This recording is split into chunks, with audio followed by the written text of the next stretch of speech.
What kind of man ghosts his girlfriend for being honest about her past? I'm Naomi, 30, sitting in my dimly lit apartment, the faint smell of last night's Thai takeout lingering as I replay the moment my relationship with David imploded over something as stupid as body count. 8 months of what felt like real love, gone because I told the truth. We met on a dating app, and from our first coffee date downtown, David seemed different. Stable job, his own place, no roommates, no games. He remembered my stories about my chaotic family, planned thoughtful dates, and made me believe healthy relationships were possible. But his reaction to my honesty about my romantic history exposed a side of him I never saw coming. It's 2025, and men still crumble when faced with a woman's reality. As I stare at my phone, its screen dark with no new messages, I can't help but wonder how a single conversation turned my secure world upside down. The betrayal stings worse than the breakup, and I'm left picking up the pieces of a life I thought we were building together.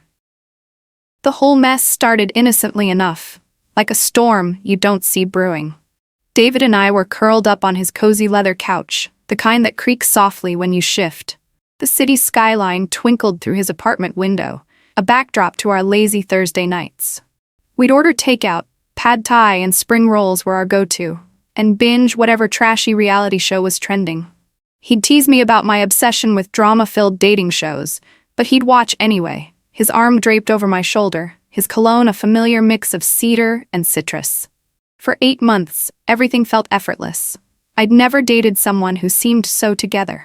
Most guys I'd met before were still figuring out how to pay rent on time or texting back days later, like it was a power move. David was different. He split bills without making it weird, planned actual dates, dinner at that new Italian place, walks through the park, and never left me guessing about his feelings. I started picturing a future. Meeting his parents, maybe moving in when his lease was up. But there were cracks I didn't notice at first. David had this tight-knit group of college friends, Dustin, Trevor, and Kyle, who treated him like some bachelor legend for staying single into his 30s. They'd been married since their early 20s, and whenever I was around, they'd drop these snide comments about how complicated dating was now. Like the world had gone to hell since their college hookups turned into rings. David usually brushed it off, changing the subject with a quick joke, but I could tell their words stuck with him. I didn't think much of it then, just a bunch of guys stuck in 2010, sipping craft beers and reminiscing about simpler times. I was too caught up in how good things felt with David to care. He never pried into my past, and I didn't ask about his. We both seemed to get that what mattered was us, now, not some tally of exes. Or so I thought. That night, as the TV flickered with over-the-top confessions from reality stars, I had no idea our own drama was about to unfold, one that would expose the fragility of his so-called maturity. Those first few months with David felt like stumbling into a rom-com where everything just clicks. I still remember our first date, the way the coffee shop smelled of roasted beans and fresh pastries, the hum of conversation blending with indie music in the background. David showed up in a crisp button-down, his dark hair slightly tousled, and asked about my job in client services with genuine curiosity. Most guys I dated barely listened, too busy planning their next line or checking their phones. But David remembered details, like how my sister's messy divorce stressed me out, or how I hated my office's fluorescent lights. He'd text me later, referencing those little things, making me feel seen. By our third date, a sunset walk through the city park, I was hooked. The air was crisp, leaves crunching under our sneakers, and he held my hand like it was the most natural thing in the world.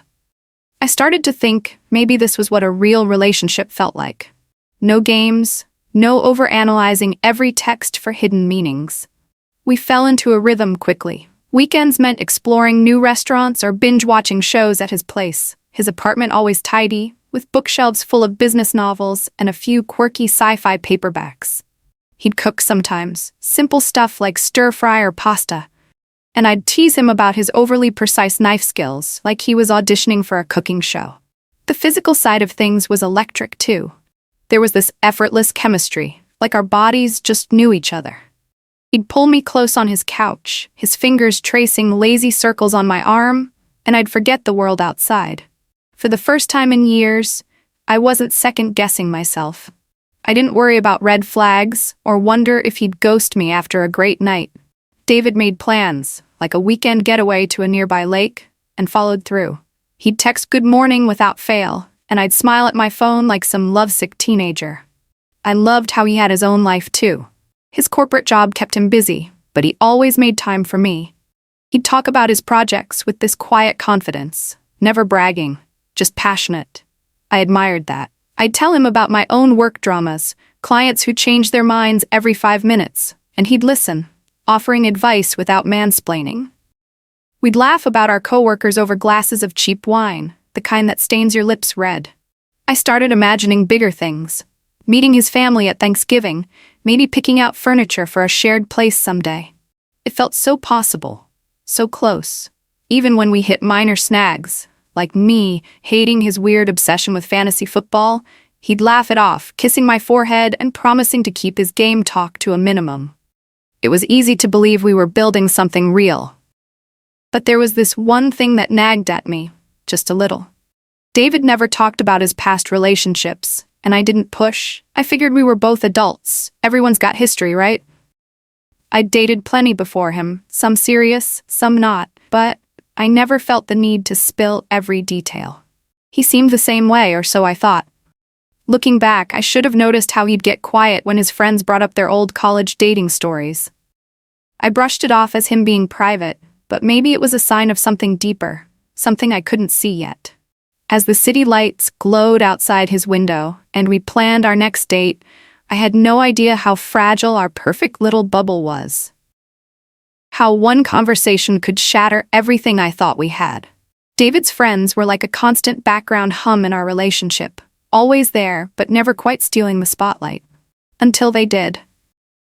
Dustin, Trevor, and Kyle, his college crew, were this tight-knit trio who treated David like the last single warrior of their group. They'd all married young, straight out of school, and had this vibe like they'd cracked the code to life, while the rest of us were still fumbling. I met them a few times at bars or game nights at David's place, where the air smelled of pizza and craft beer, and their laughter filled the room, like it owned the space. They were nice enough on the surface, Dustin with his loud jokes, Trevor with his smug smirks, Kyle quieter but always nodding along. But there was something about the way they talked about modern dating that grated on me. Over wings and IPAs, they'd toss out these half-joking complaints about how complicated things were now, how apps like Tinder had ruined everything. Back in our day, Dustin would say, leaning back in his chair, you met someone, dated, got married, none of this endless swiping nonsense. I'd bite my tongue, sipping my drink, while David deflected with a quick subject change. I actually liked that David had his own social circle. It meant he wasn't one of those guys who clung to me every second, needing me to fill every gap in his life. Their guys' nights, every couple of weeks, were sacred. Poker, sports talk, or just beers at their usual dive bar. I'd stay home, catch up on work, or grab drinks with my own friends, the city's neon lights buzzing outside my window. It felt healthy, balanced. But when I did hang out with them, I couldn't shake the feeling that I was being sized up. Trevor especially had this way of making little digs, like when he'd say, dating now must be wild, huh, Naomi? All those options. His tone was light, but it carried this undercurrent, like he was testing me. I'd laugh it off, but it stuck with me, like a pebble in my shoe. David never let it escalate, though. He'd sling an arm around me, pull me close, and steer the conversation to something safe, like movies or work. What bugged me most was how they treated David like some kind of hero for staying single so long. At one game night, Kyle raised a glass, grinning, and said, "To David, the last man standing." Everyone laughed, but I caught the glance they shared, like there was an inside joke I wasn't in on. I wondered if they saw me as a threat to his bachelor status, like I was trying to lock him down. It wasn't like that. I wasn't pushing for a ring or anything. I just loved being with him, loved the way his apartment smelled of coffee in the morning, the way he'd hum off-key while doing dishes. But their comments planted this tiny seed of doubt. Did David feel the same way they did, deep down? He never gave me reason to think so. He'd text me after those nights, saying he missed me, and I'd melt, forgetting the weird vibes. Looking back, I should have paid more attention to those moments. The way his friends talked about modern women or hookup culture wasn't just harmless nostalgia. It was a warning. They were stuck in some outdated mindset, and David, for all his charm, was tied to them in ways I didn't fully understand. As I sat on his couch, his arm around me, the city skyline glowing outside, I thought we were solid. But those little cracks in his world, the ones I ignored, were about to split wide open. It was one of those crisp fall evenings, the kind where the air smells faintly of leaves and the city feels alive with a quiet hum. David and I were sprawled on his couch, the soft glow of his TV casting shadows across the room. Takeout containers from our favorite Thai place sat on the coffee table, the spicy tang of pad Thai still lingering. We were half watching some ridiculous reality dating show, the kind where contestants overshare every detail of their love lives for drama. David chuckled at a guy confessing his wild past on screen, shaking his head. "Why would anyone air that stuff for the world to judge?" he said, his voice light but curious. I shrugged, swirling the last of my wine in its glass. "Some people are just open like that. Everyone's got different boundaries, you know?" It was a throwaway comment, but it opened a door I didn't see coming. David leaned back, his arm still draped over my shoulder, and mentioned how Dustin had been ranting about dating apps again. "He thinks modern dating's broken," he said, "like nobody takes commitment seriously anymore." I couldn't help it. I rolled my eyes so hard I thought they'd get stuck.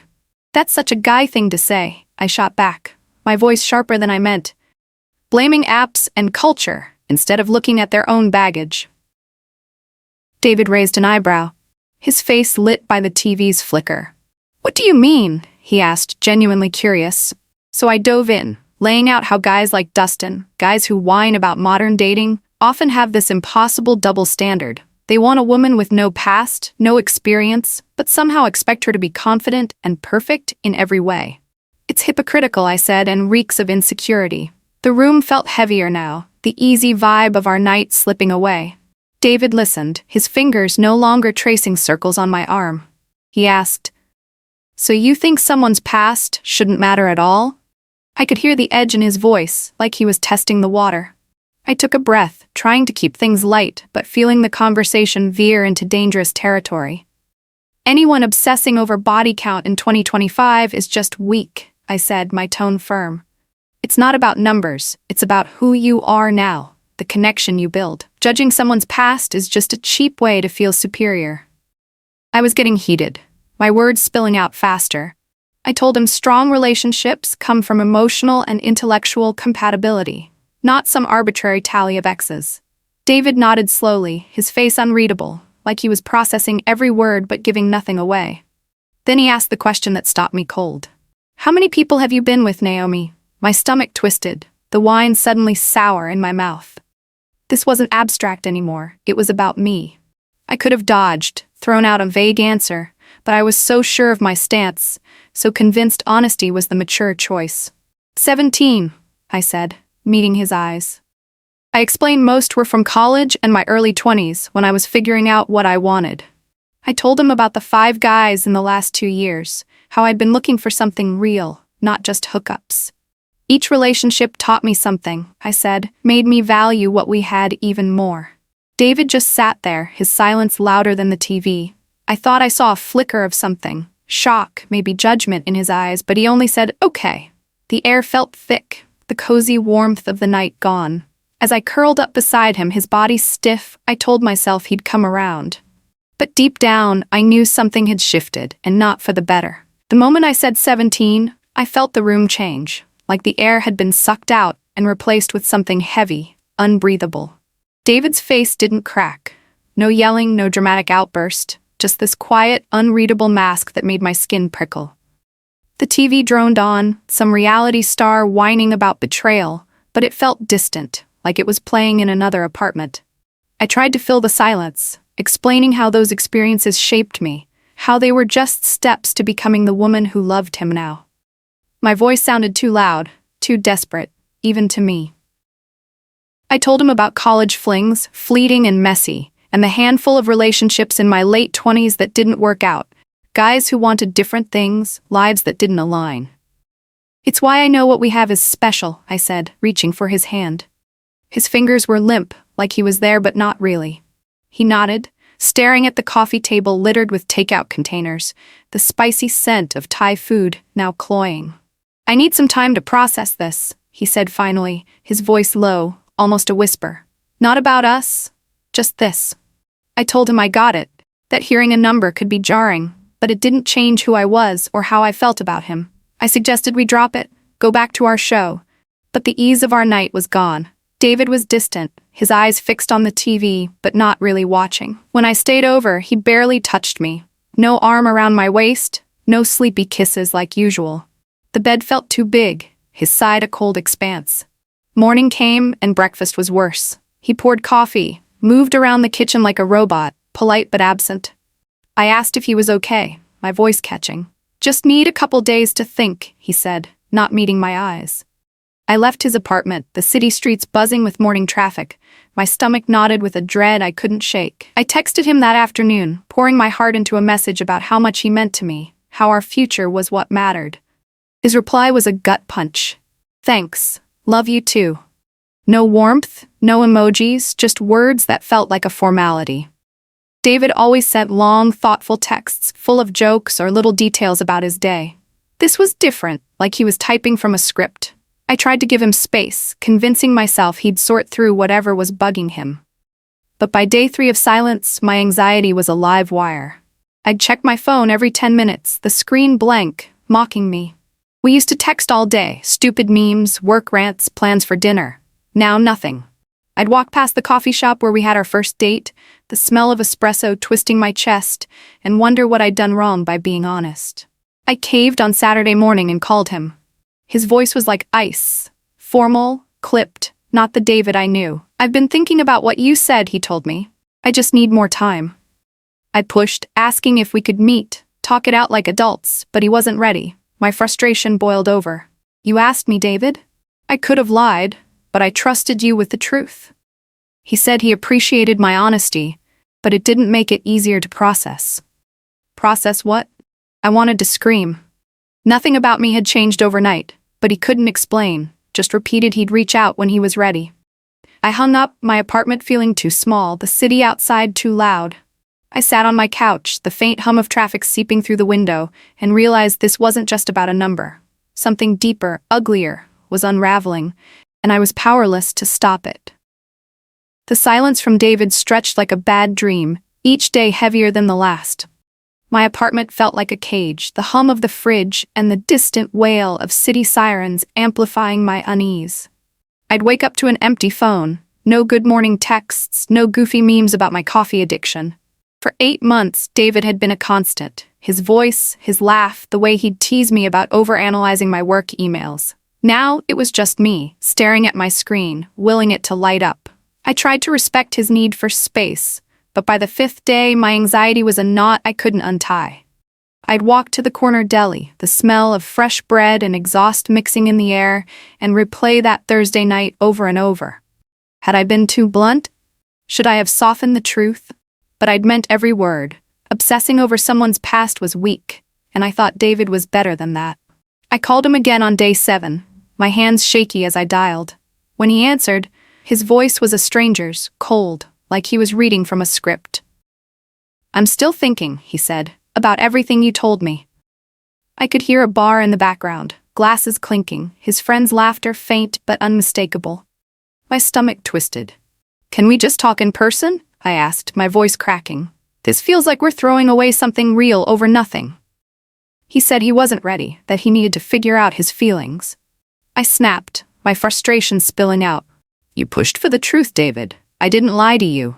What's there to figure out? He paused, then said, It's not about lying. It's about how I feel. I pressed him to explain what had changed, but he dodged, mumbling about needing more time. The call ended with a vague promise he'd reach out, but it felt like a door, slamming shut. I started noticing his social media, pictures of him with Dustin, Trevor, and Kyle at their usual haunts, all smiles, like nothing was wrong. One post showed them at a sports bar, neon signs glowing, beers raised in a toast. My chest burned. While I was falling apart, he was out living his life, untouched.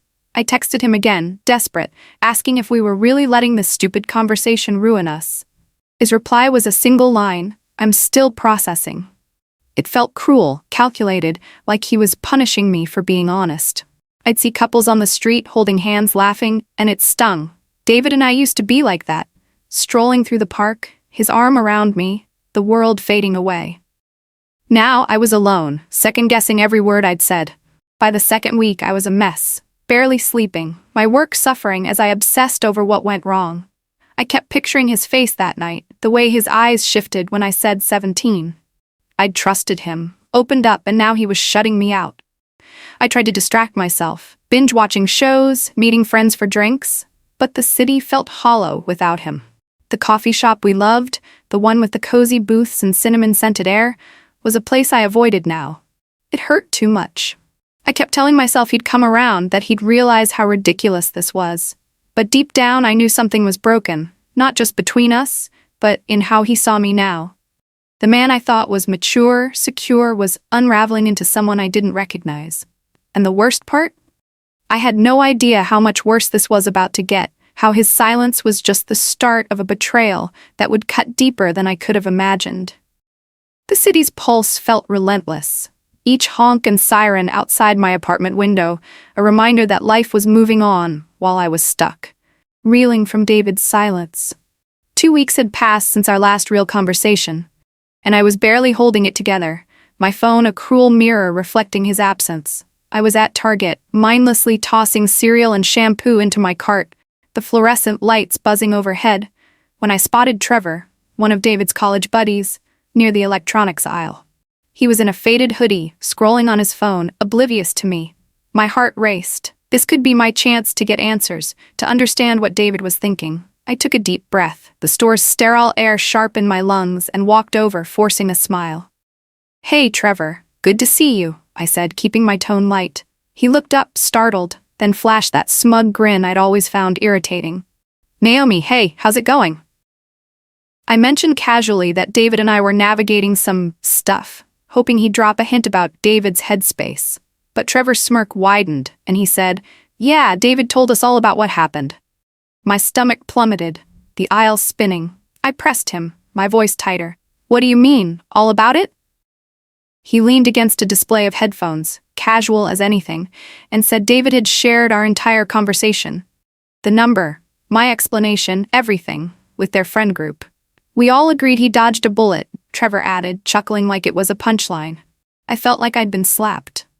The idea of David spilling my private history to his buddies, letting them dissect and judge me, made my skin crawl. The store's chatter faded, replaced by a dull roar in my ears. I asked what exactly David had said, my voice shaking.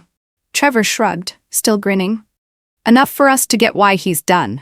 You know, some guys don't want to deal with all that." He laughed again, and I wanted to scream.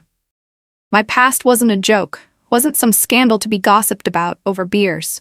I tried to defend myself, to explain that judging someone by their history was shallow, but Trevor's expression was set, like he'd already decided who I was. "Girls like you always say the past doesn't matter," he said, his tone dripping with condescension, "but guys aren't falling for that anymore." I stood there, frozen, clutching my cart, the plastic handle digging into my palm. I wanted to tell him how wrong he was, how his outdated mindset was the real problem, but the words wouldn't come. I mumbled a goodbye and walked away, my face burning, the store's bright lights mocking my humiliation. When I got home, I called David, my hands trembling as I dialed.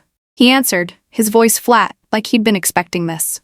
I confronted him about Trevor, about how he'd betrayed my trust by sharing our private conversation. He didn't deny it, just said, "I needed to talk to people I trust, Naomi. They care about me." I snapped, my voice rising. "Care about you? They're just feeding your insecurities, David. You violated me by telling them." He stayed calm, infuriatingly so, saying his friends were looking out for his future. The call turned into a shouting match, me calling out his hypocrisy, him insisting he had a right to his feelings. I hung up, my apartment's silence deafening, the city's glow outside my window cold and distant. David wasn't just ghosting me. He'd turned my honesty into gossip, and his friends were laughing. The betrayal cut deeper than the breakup, and I knew the worst was still coming. The city kept moving, its neon lights flickering outside my window, but I felt stuck, like I was drowning in the aftermath of David's betrayal. A month after that humiliating run-in with Trevor, the wound was still raw. And then it got worse. My friend Becca from work pulled me aside one day, her voice low, eyes darting like she was sharing a secret. Over coffee, the cafe's espresso machine hissing in the background, she told me she'd heard through her social circle that my story was making rounds. Apparently, Trevor's girlfriend knew someone from my college days, and the tale of my high body count had spread like wildfire, twisted into something ugly. People were saying I'd bragged about sleeping around, that I'd tried to guilt David into accepting my promiscuous past. None of it was true. But the truth didn't matter. It was like a game of telephone, each retelling more distorted, more vicious. I sat there, the coffee bitter in my mouth, feeling like my life was a tabloid headline. I called David one last time, my hands shaking as I gripped the phone. The city buzzed outside, horns blaring, but my apartment felt like a vacuum. When he answered, his voice was that same cold, detached tone I'd grown to hate. I begged him to set the record straight, to tell his friends what I'd actually said, that I'd been honest, not boastful.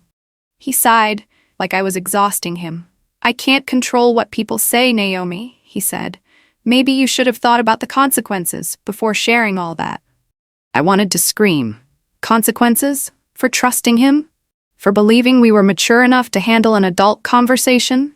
I told him he was pathetic, hiding behind his friend's judgment to mask his own insecurities.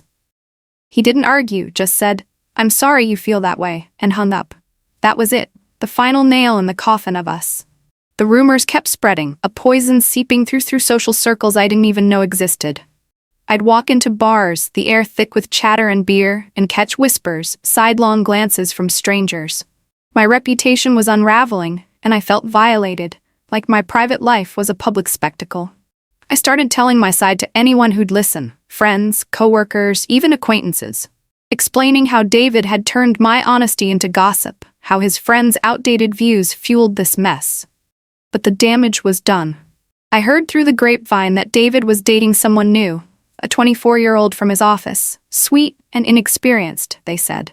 It made my skin crawl, confirming everything I'd told him that night. Men like him chase some fantasy of purity to stroke their fragile egos. I'm doing okay now, though the scars linger. I'm dating again, choosing men who don't flinch at real conversations, who don't measure my worth by my past. I'm more careful now, guarding my story like a treasure, sharing it only when trust is earned. The city still hums outside my window, its lights softer now, less accusing. I've learned to spot the red flags, guys like David, whose maturity is just a mask for insecurity, whose friends prop up their biases like a crutch. I don't apologize for who I am or the choices that shaped me. This whole mess taught me my value, and I carry that with me, a quiet strength no rumor can touch. As the city fades into night, I'm finding my way again, one step at a time, trusting myself more than ever. What kind of man ghosts his girlfriend for being honest about her past? I'm Naomi, 30, sitting in my dimly lit apartment, the faint smell of last night's Thai takeout lingering as I replay the moment my relationship with David imploded over something as stupid as body count. 8 months of what felt like real love, gone because I told the truth. We met on a dating app, and from our first coffee date downtown, David seemed different. Stable job, his own place, no roommates, no games. He remembered my stories about my chaotic family, planned thoughtful dates, and made me believe healthy relationships were possible. But his reaction to my honesty about my romantic history exposed a side of him I never saw coming. It's 2025, and men still crumble when faced with a woman's reality. As I stare at my phone, its screen dark with no new messages, I can't help but wonder how a single conversation turned my secure world upside down. The betrayal stings worse than the breakup, and I'm left picking up the pieces of a life I thought we were building together. The whole mess started innocently enough, like a storm you don't see brewing. David and I were curled up on his cozy leather couch, the kind that creaks softly when you shift. The city's skyline twinkled through his apartment window, a backdrop to our lazy Thursday nights. We'd ordered takeout, pad thai and spring rolls were our go-to, and binge whatever trashy reality show was trending. He'd tease me about my obsession with drama-filled dating shows, but he'd watch anyway, his arm draped over my shoulder, his cologne a familiar mix of cedar and citrus. For 8 months, everything felt effortless. I'd never dated someone who seemed so together. Most guys I'd met before were still figuring out how to pay rent on time or texting back days later, like it was a power move. David was different. He split bills without making it weird, planned actual dates, dinner at that new Italian place, walks through the park, and never left me guessing about his feelings. I started picturing a future. Meeting his parents, maybe moving in when his lease was up. But there were cracks I didn't notice at first. David had this tight-knit group of college friends, Dustin, Trevor, and Kyle, who treated him like some